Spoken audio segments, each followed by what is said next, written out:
ये मैं आज आपको तकलीफ समझा रहा हूं कि मोहम्मदुर रसूलुल्लाह से दुश्मन को तकलीफ क्या है। सारी दुनिया तो नहीं हजूर अकरम सल्लल्लाहु अलैहि वसल्लम के खिलाफ, गिनती के चंद लोग हैं, तब भी चंद लोग थे, आज भी चंद लोग हैं। लेकिन अफसोस की बात यह है कि वो चंद लोग तब भी अपने आप को ताकतवर समझते थे, आज भी ये चंद लोग अपने आप को ताकतवर समझते हैं। अस्सलाम वालेकुम वरहमतुल्लाहि वबरकातुहू। दोस्तों, खैर मकदम है आपका हमारे चैनल MM काश्मीर यक पर। उम्मीद है आप सब हज़रात खैर आफियत से होंगे।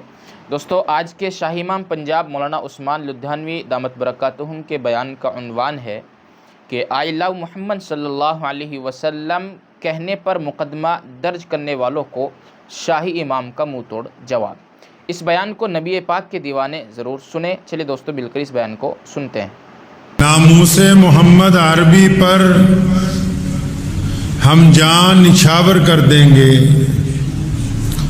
गर वक्त ने हमसे खून मांगा हम वक्त का दामन भर देंगे। पूरी दुनिया के जो मुखालिफ हैं, इस्लाम दुश्मन ताकतें हैं, ये सिर्फ मोहम्मद रसूलुल्लाह के खिलाफ क्यों बोलते हैं। इस बात को देखने के लिए हमें 1450 साल के पहले जो दुनिया थी वहाँ उसकी मंजर कशी करनी होगी, पीछे जाना होगा। क्योंकि दुनिया में कानून दो ही हैं, तीसरा नहीं है। एक इंसाफ है, एक जुल्म है, एक सच्चाई है, एक झूठ है, एक ईमानदारी है, एक बेईमानी है। बस दो ही कानून है दुनिया में, तीसरा नहीं है। पीछे चलते हैं 1450 साल पहले। मक्का है, मक्का मुकर्रमा की ज़मीन पर ऐसे लोग रहते हैं कि बेटी पैदा होती है तो उसको रेत में दबाने के लिए जाते हैं कि कल को किसी को दामाद बनाना पड़ेगा।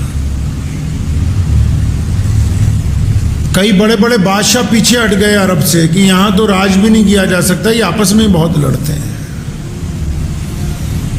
ज़रा सी बात पर इंसानों का कत्ल होता है। मक्के से थोड़ा आगे चले जाएं, यशरब, जिसको आज मदीनतुन नबी कहते हैं सल्लल्लाहु अलैहि वसल्लम, यहूदियों का कब्जा है। शादी किसी के भी घर हो, दुल्हन यहूदियों के यहां पहले जाएगी, चौधरियों के वहां रहेगी एक हफ्ता। जुल्म है, लोग रोते हैं, बेबस हैं।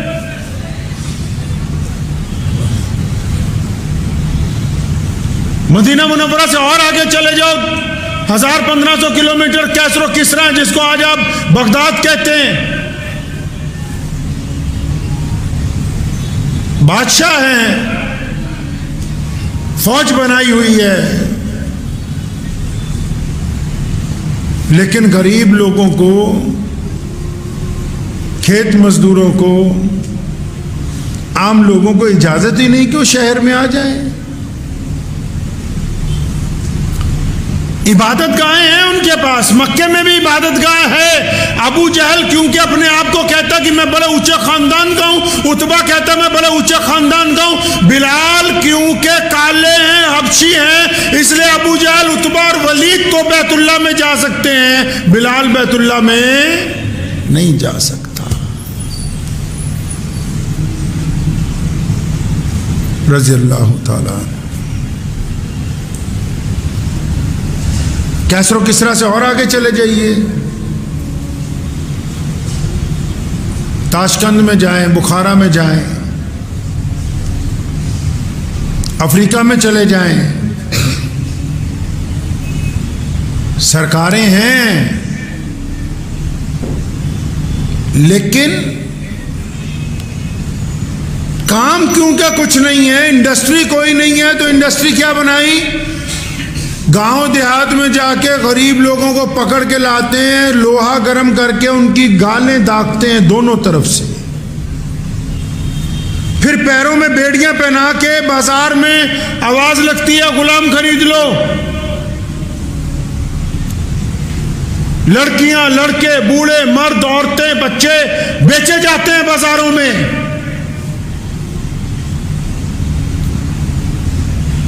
ये मैं आज आपको तकलीफ समझा रहा हूं कि मोहम्मदुर रसूलुल्लाह से दुश्मन को तकलीफ क्या है, उसके पस मंजर में देखना होगा पीछे वजह क्या है तकलीफ की।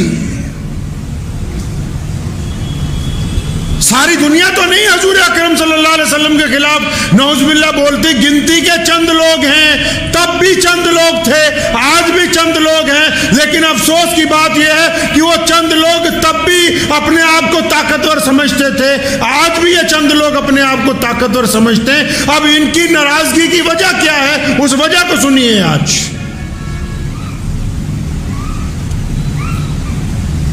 जाके पूछिए उन मुल्कों में, बादशाह के बच्चों को खेल देखना है,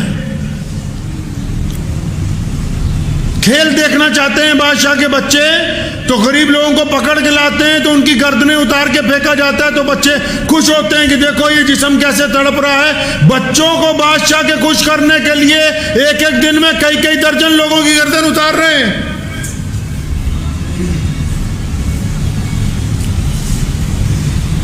ये दुनिया के उस वक्त के हालात हैं जब मोहम्मद रसूलुल्लाह भी आए नहीं थे।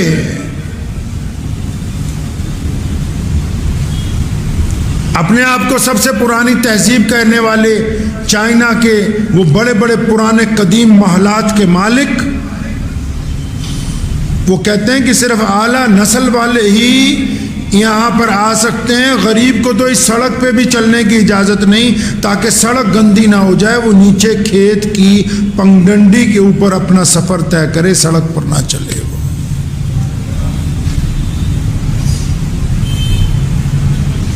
एक कुएं से दो रंग और नस्ल के लोग पानी नहीं पी सकते थे, इजाजत नहीं, भूखे मर जाओ, प्यासे मर जाओ। लेकिन एक कुएं से जिसमें कोई बड़े लोग पानी पीते हैं, उससे गरीब का बच्चा अगर प्यासा भी हो वो मर जाए, लेकिन उस कुएं से वो पानी पी नहीं सकता। ऐसे कीटाणु तो अब भी हमारे यहाँ मौजूद हैं। कहीं अभी एक बच्चे को एक उस्ताद ने पीट पीट के इसलिए मार दिया कि उसने उस्ताद के मटके से पानी पिया है, क्योंकि उस्ताद अपने आप को समझता है कि मैं बहुत ऊंची बरादरी का हूं, और ये बच्चा ऊंची बरादरी का नहीं है।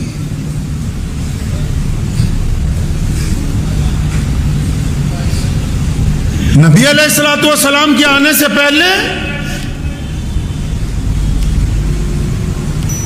खेत में जो मजदूर काम करता है, वो अगर रोटी मांगता है अपने मालिक से, मालिक रोटी नहीं देता, और वो हिम्मत करके, कोई एक आधा हिम्मत वाला बंदा होता है, कोई सूझवान बंदा होता है, वो हिम्मत करके अगर कोतवाल तक जाता है और कहता है मेरा मालिक मुझे खाना नहीं देता, तो कोतवाल उसको तहरीरी तौर पर लिख के बताता है कि क्योंकि तुम गरीब हो, तुम्हारी नस्ल गरीब है, तुम्हारा रंग काला है, तुम तो इंसानों की कैटेगरी में आते ही नहीं है, तुम्हारे मालिक की मर्जी तुम्हें खाना दे या ना दे, हम इसमें कुछ नहीं कर सकते।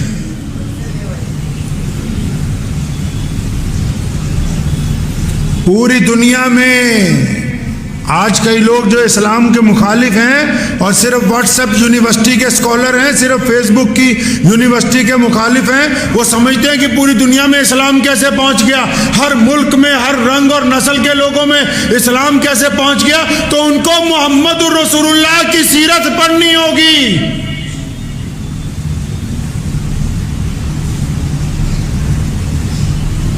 सिर्फ खंजर ही नहीं, आंखों में भी पानी चाहिए, दुश्मन भी हमको खानदानी चाहिए। मोहम्मद रसूलुल्लाह सल्लल्लाहु अलैहि वसल्लम की तारीख पढ़नी होगी। दुनिया सिसक रही थी, तड़प रही थी दुनिया। पहले भी दो ही लोगों की लड़ाई थी, सरमायादारों की और गरीबों की। आज भी जो पावरफुल है वो पैसे नहीं मारता अपने मुलाजिम के, जो ताकतवर कुर्सी पे बैठा है वो नीचे वालों से अपनी नाराजगी की वजह से ज्यादती नहीं करता है। जो ज्यादा दौलतमंद है वो गरीब की बेटी की इज्जत से खेलना नहीं चाहता है। जिसके पास पावर ज्यादा है वो अपनी मर्जी के मुताबिक दुनिया को चलाना नहीं चाहता है। ऐसा ही तब था, लेकिन आज उस अंधेरी दुनिया में जो रोशनी की किरण फूटी और करोड़ों लोग अपनी मर्जी से जो अपनी जिंदगी गुजार रहे हैं, अगर इसका बहुत बड़ा इनाम और इसका बहुत बड़ा अगर ये कहें कि कारनामा और इस पूरी दुनिया को आज़ादी का अगर किसी के हाथ में अलम है तो हमारे प्यारे नबी हज़रत मोहम्मद रसूलुल्लाह सल्लल्लाहु अलैहि वसल्लम। अबू जहल क्या कहता है कि मोहम्मद सल्लल्लाहु अलैहि वसल्लम को कह रहा है कि हम तो तुम्हारी बरादरी के हैं, तुम्हारे इलाके के हैं, यार हम तुम्हारे साथ हैं, लेकिन तुम ये क्यों कहते हो कि बिलाल को साथ में बिठाओ।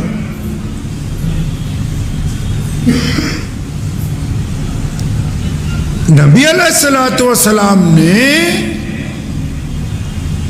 जब तशरीफ लाए तो इस बात का ऐलान कर दिया कि अब हम मिलावट खत्म कर देंगे, अब दोगलापन नहीं होगा।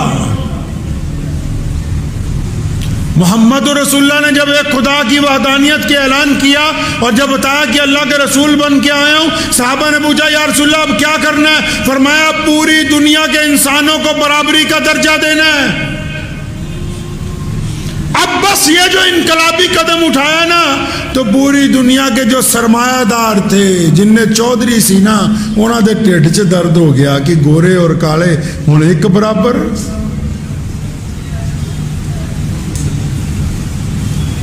उनके पेट में दर्द हो गया। सिर्फ यहां नहीं, पूरी दुनिया में। वो क्या ये कैसे हो सकता है कि सारे इंसान बराबर हो जाएं? तारीख उठाओ, आप दुनिया की तारीख पढ़ो, इस्लाम की नहीं विश्व का इतिहास पढ़ो। मोहम्मद रसूलुल्लाह सल्लल्लाहु अलैहि वसल्लम ने बुनियाद रखी इंसानी बराबरी की, मोहम्मद रसूलुल्लाह ने बुनियाद रखी इंसानी मुसावात की, मोहम्मद रसूलुल्लाह ने बेटी को अल्लाह की रहमत बताया, मोहम्मद रसूलुल्लाह ने अपने मजहब में रहते हुए दूसरे के मजहब के एहतराम का सलीका दुनिया को अता किया। मोहम्मद रसूलुल्लाह ने काजी की अदालत में बैठकर अपने ही हम मजहब लोगों के खिलाफ हक और इंसाफ का फैसला सुना के दुनिया को बता दिया कि दुनिया जो है वो इंसाफ पर चलने वाली है, जुल्म के ऊपर चलने वाली नहीं है।